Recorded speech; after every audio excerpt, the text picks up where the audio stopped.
त्रयोर्वृष्ट्या बृहत्रदन्तरे च मे यज्ञेन कल्पेताम् गर्भाश्च मे वत्साश्च मे त्रयविश्च मे त्रयवे च मे दित्यवाच्च मे दित्यौहे च मे पञ्चाविश्च मे पञ्चावे च मे त्रिवत्सश्च मे त्रिवत्सा च मे तुर्यवाच्च मे तुर्यौहे च मे पष्टवाच्च मे पष्टौहे च महुक्षा च मे वशा च मरुषभश्च मे वेहच्च मे नड्वाञ्च मे धेनुश्च मायुर्यज्ञेन कल्पताम् प्राणो यज्ञेन कल्पताम् अपानो यज्ञेन कल्पताम् व्यानो यज्ञेन कल्पताम् चक्षुर्यज्ञेन कल्पताम् श्रोत्रम् यज्ञेन कल्पताम् मनो यज्ञेन कल्पताम् वाक् यज्ञेन कल्पताम् आत्मा यज्ञेन कल्पताम् यज्ञो यज्ञेन कल्पताम्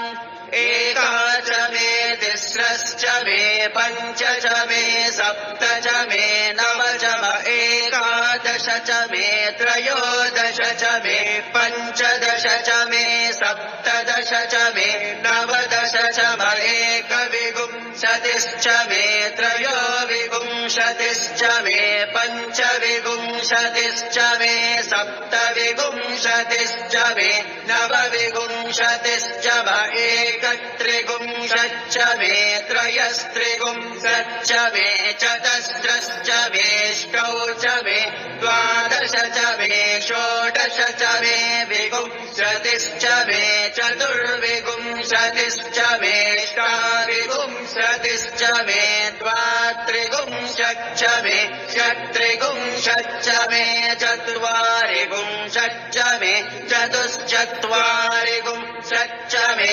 षट्चत्वारिंशच्च मे वाजश्च प्रसवश्चाभिजश्च क्रतुश्च शुभश्च मूर्धा च विस्मयश्चाञ्जायनश्चान्त्यश्च भौवनश्च भुवनश्चाधिपतिश्च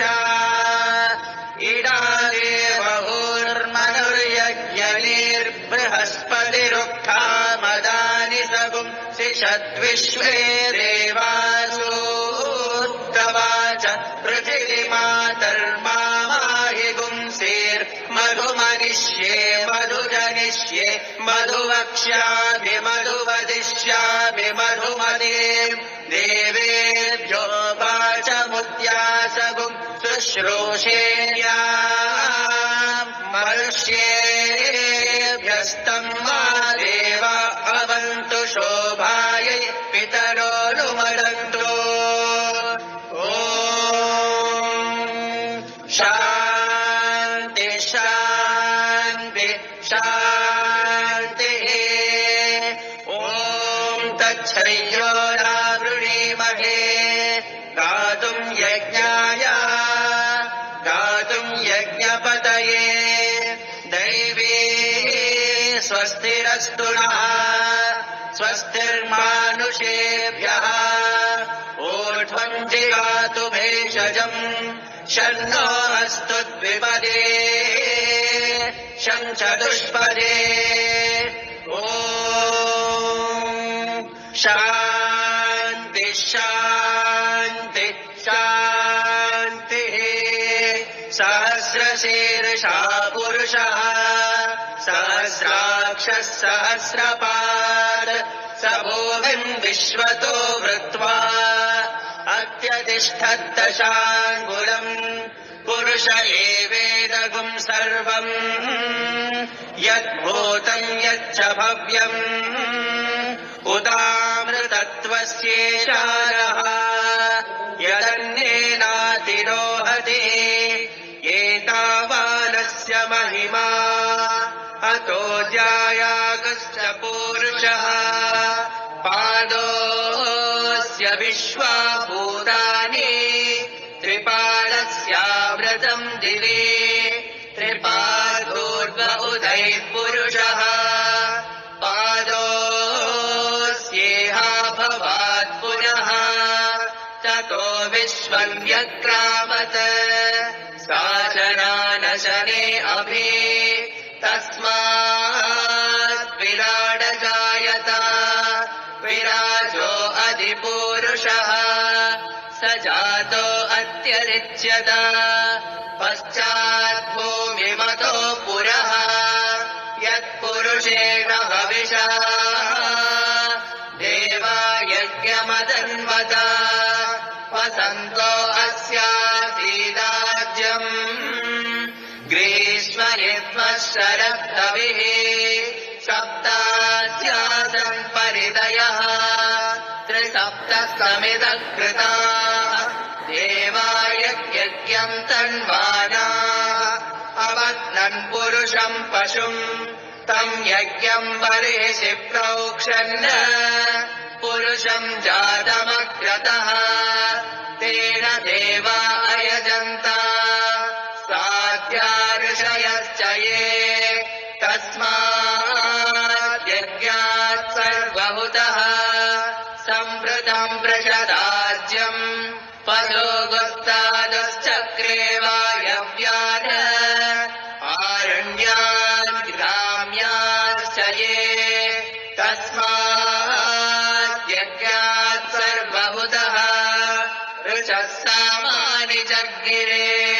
छन्दागुंसि जग्निरे तस्माद् यजुस्तस्मादजायत तस्मादश्वा अजायन्त एके चोभयादतः गावो हजग्निरे तस्मात् तस्माज्जाता अजावयः यत्पुरुषम् व्यददुः कदिदाव्यकल्पयन् मुखम् किमस्य कौ बाहु कावूरुपादावुच्येते ब्राह्मणोऽस्य मुखमासीत् बाहुराजन्यकृतः ऊरो तदस्य यद्वैश्यः पद्यागुम् शूद्रो अजायत चन्द्रमामनसो जातः चक्षो सूर्यो अजायत मुखादिन्द्रश्चाग्न्यश्च प्राणात् वायुरजायत नाभ्या आसीदन्तरिक्षम् शेष्णाद्यौ समवर्तता पद्भ्याम् भूमिर्दिशश्रोत्रात् तथा लोकागुम् अकल्पयन् वेदाहमेतम् पुरुषम् महान्तम् आदित्यवर्णम् तमसस्तु पारे सर्वाणि रूपाणि विचित्य धीरः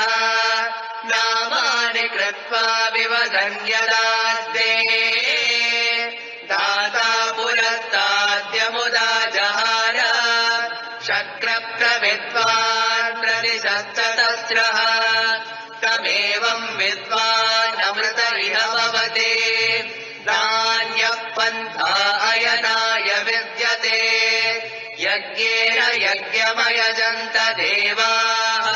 तानि धर्माणि प्रथमान्यासन् सेहनाकम् महिमानः सचन्ते यत्र पूर्वे साध्या सन्ति देवाः अद्य सम्भूत पृथिव्यैरता च विश्वकर्मणः समवर्ततादे तस्य त्वष्टा विदधद्रूपमेति तत्पुरुषस्य विश्वमाजानमग्रे वेदाहमेतम् पुरुषम् महान्तम् आदित्यवर्णम् तमसः परस्तात् तमेवम् विद्वान् अमृत इह भवति नान्यः पन्था विद्यते यनाय प्रजापतिस्तरति गर्भे अन्तः अजायमानो बहुधा विजायते तस्य धीराः परिजानन्ति योऽयम् मरीचीनाम् पदमिच्छन्ति वेदसः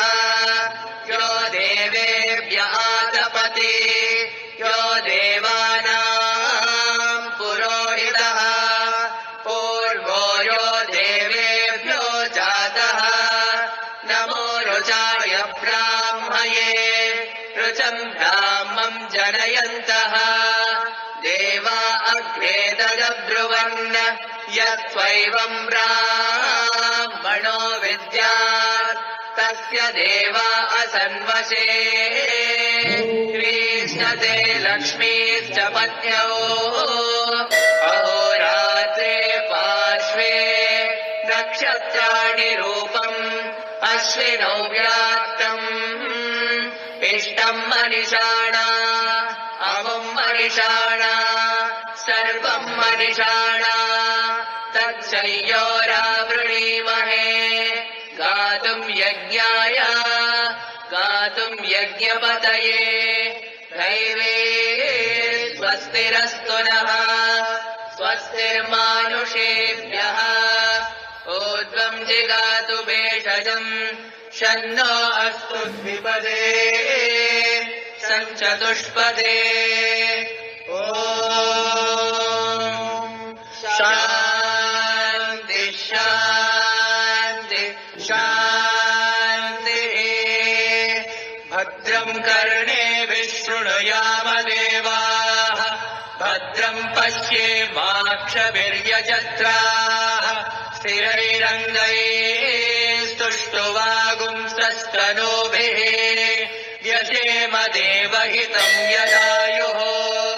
स्वस्ति न इन्द्रो वृद्धश्रवाः स्वस्ति नः पूषा विश्ववेदाः स्वस्ति नस्तार्क्ष्यो अरिष्टनेमिः स्वस्ति नो बृहस्पतिर्दधातु